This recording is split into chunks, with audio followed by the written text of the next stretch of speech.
नमस्कार मंडळी, आज आपण बनवणार आहोत एकदम झटपट आणि पौष्टिक अशी भाजी। तुरीची डाळ, पालक आणि हिरव्या टोमॅटोची चवदार अशी रेसिपी। चला तर मग आपण सुरुवात करूया।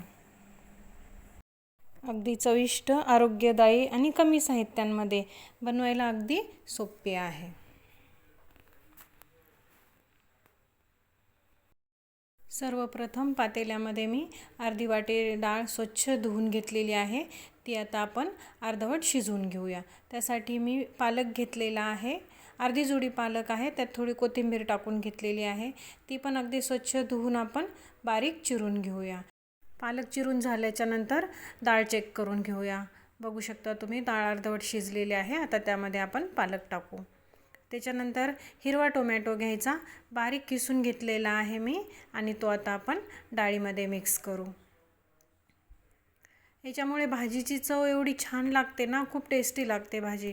त्यानंतर आपण खलबत्त्यामध्ये थोडी कोथिंबीर, हिरव्या मिरच्या, त्याच्यानंतर 5 ते 6 पाकळ्या लसणाच्या आणि मीठ टाकून खलबत्त्यामध्ये बारीक वाटून घेऊया। हे वाटून झाल्याच्या नंतर आपण त्या डाळीमध्ये भाजीमध्ये मिक्स करू, आणि खलबत्त्यातलं जे पाणी आहे ना ते पण त्याच्यामध्ये टाकून घेऊ। बघू शकता तुम्ही डाळ किती सुंदर भाजी दिसत आहे। आणि आता त्यामध्ये चवीप्रमाणे मीठ टाकून घेऊया। आपली भाजी शिजत आलेली आहे। तर आता आपण तडक्यासाठी छोट्या कढईमध्ये तेल टाकून घेतलेलं आहे 2 चमचे, आणि त्यामध्ये थोडासा लसूण चिरून टाकलेला आहे आणि 3 ते 4 लाल मिरच्या टाकलेल्या आहेत। त्या थोड्या परतून घ्यायच्या आणि मग तडका द्यायचा।